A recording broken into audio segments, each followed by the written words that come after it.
Gango can just throw out any sort of culling that he'd like, and the follow-up from Mia will certainly guarantee a lot of that damage. But Urgot, to be picked up from Peanut, certainly one of his more terrifying picks, historically and especially in 2018. Olaf's a really interesting choice here, and the reason why I say that is, there's not a lot to look at on the side of KT and say, yes, definitely need a Olaf here. The reputation and whether he maintains his spot is something they're going to play with until they have to firm on something later. Yeah, well, we'll see exactly what is going to happen here. A different flavor on the bottom side here for KT to try and challenge Ruler and Life.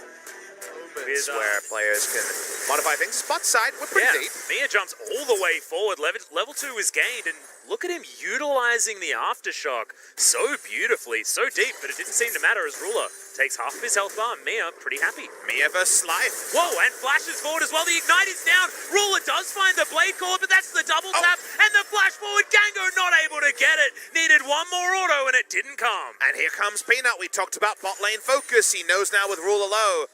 Can they pull something off? They're going to wait for the minion wave, because otherwise he's going to have to tank through that. Umti smartly around the area as well. And they know that they're going to try and get some They're checkpoints going to here turn on as Umti. well. Yeah, Life looking for it. Grand Entrance, I thought, would have been the first option, but no. They take the safe play as the flash used by Umti, but he does get himself out alive. Umti just needs to leave the bot lane. The bot lane quadrant has had no fun. And say that Ruler isn't a great player, but meanwhile in the mid lane, a potential gank here is Peanut. Wanting to find the first axe against BDD, does find it. And there's the Claw of Doom to safety, and I would have gone for that as well, because BDD, not a lot of mana. Yep. That one I won't forget. So he thinks there's the Grand Entrance. Life actually going to lock down the Leona Aftershock, and Eclipse necessary here. Underneath the bottom lane, outer turret. Now Umti, Paranoia comes in. Wants to grab this first kill. Will do so. First blood goes down as Saya. Not quite level 6. We've seen this so many times, but now Peanut wants to clean up. Umti's going to go down for kill number 2. They want 3 as Gango finds the last auto. Now Life versus Lucian. This is not going to be a great one, but Fly has the paddle stars, and he has the kill. Smart of Olaf to be bot side there. Lissandra can't make the roam play. Teleport is on cooldown, and thus they actually out-trade the Gen. Umti's here. And face check ability is certainly there for Mia as Featherstorm has to be used very, very defensively. Paranoia does arm, and the flash, not enough to get away from the Nocturne. And now Circle of Frost from BDD will lock down the Olaf until the Ragnarok is popped. But is it going to be enough to get him out of here? Does bring her a lot of damage. Django over the wall. In fact, Gango it's not Django, but he's looking pretty unchained on the Lucian at the moment. Good timings there from KT. That's the decision-making that organically winning the top side. So everything's coming together. And how about a Nocturne? Yeah, Paranoia is going to come in here. Solar Flare once again is going to be able to be waited for this time by Ruler, but it's just not enough. He played it so beautifully. Mia died. I think, yeah, very close to dying. Now Gango might die. Whoa. That was one more, and he was just straight up dead. Still might be, as Peanut wants to find the axe, doesn't. That turret was not one to be trifled with. No. It was not messing around as those turret shots position. Now Olaf runs up and just dies to burst damage. Doesn't matter if he has Ragnarok or not. But here we go. He's trying to chase in. Yeah, he's going to jump forward. The quickness is there. They should be able to get rid of Leona, but no! The stopwatch is in perfect timing. And Umti gets in there with the Paranoia. There's the flash forward. BDD. This is why they pay so much for him on this team. Comes forward, gets the Circle of Frost, and that's the fight won yet again for KT. Saw 5, but the 3 is just enough. They'd like to take this turret down. First turret of the game should be going to the side of KT. Jace is still on plenty of poke, not so much on the Zoe. And now the gold lead's looking eerily similar to Gen G's in game number 1. Yeah, we've got a series on our hands, Papa. Felt like it after game number 1. Zoe starts to quiver in fear at both side lanes. Wonder for Gen G as well. Chasing on to me as an option. Yeah, the flash is going to be used here as another Paranoia does ensue. I've seen this one before, and it was only a few minutes ago, as there's the Olaf falling down yet again, and this time, Ruler is going to get snagged by the Solar Flare. Mia, the Leona god, strikes again. Everything Gen G touches is falling into dust. Cue the Avengers meme with the Gen G logo for this game number 2.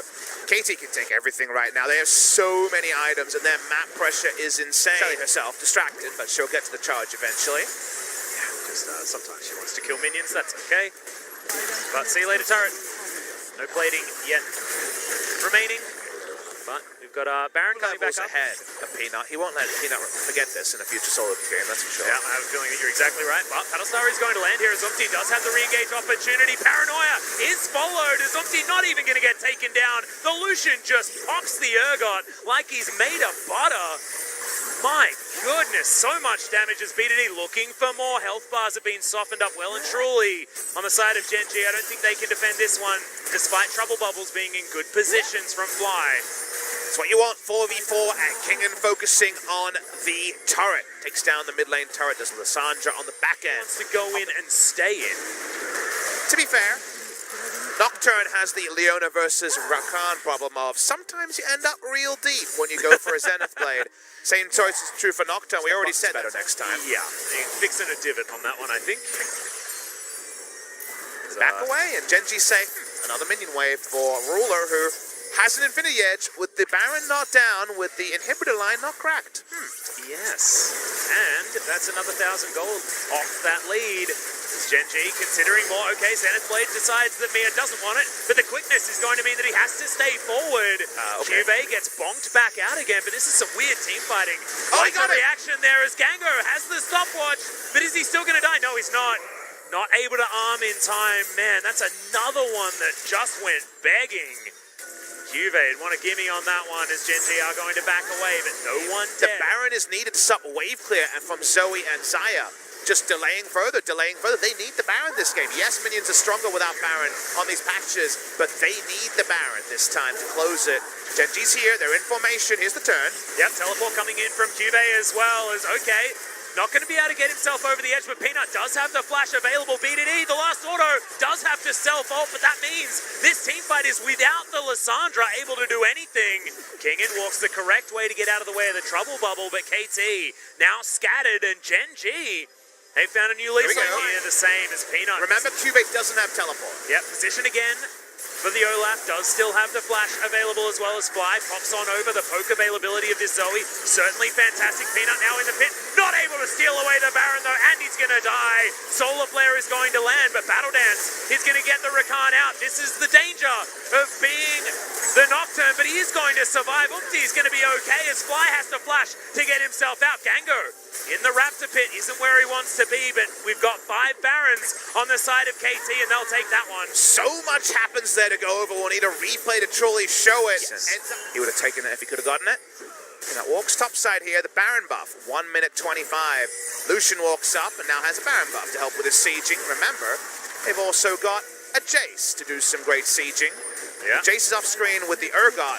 We don't know about the turret health there, but they do take the top lane inhibitor turret. Able to get more and more pressure. There's just no leases of life when you're against the fast minions with Baron. Yep, 11 to 3 kills. 14,000 gold is the lead for KT. One more inhibitor remains and separates them from turning this into a best of 3 series.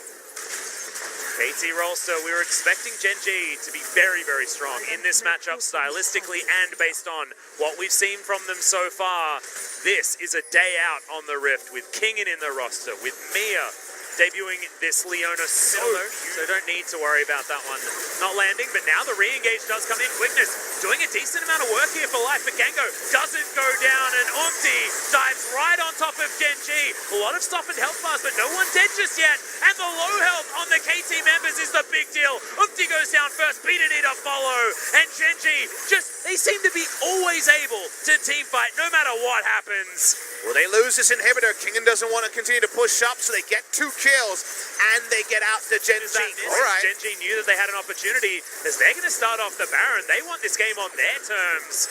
As Trouble Bubble means that Fly, not a lot of defensive options, has picked up a flash. As Gango just using the culling, but this Baron extraordinarily low. Umpty nowhere near them as Kingen wants to just win the game. It's a Baron buff available now for Gen G, though, and empowered recalls means that they should make their way back. Oh, Mia does land a double on that one as Zenith Blade just to stop the backs, and Kingen in here as well. The flash used from Fly, thankfully he managed to pick that one up as Paranoia is in, and 1 versus 4 Kingen dives on top of Gen G. The acceleration on the W, so good for getting rid of Ruler of all people. It's 2 kills now. KT should be able to get this one done. Fear Beyond Death, not enough as there is the Guardian Angel available here for Gango.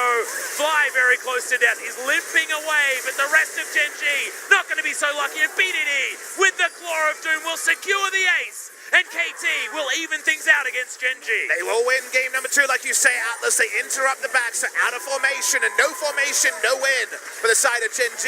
We've definitely got a series on our hands. That means we could go all 5 that we were hoping for at the start of today.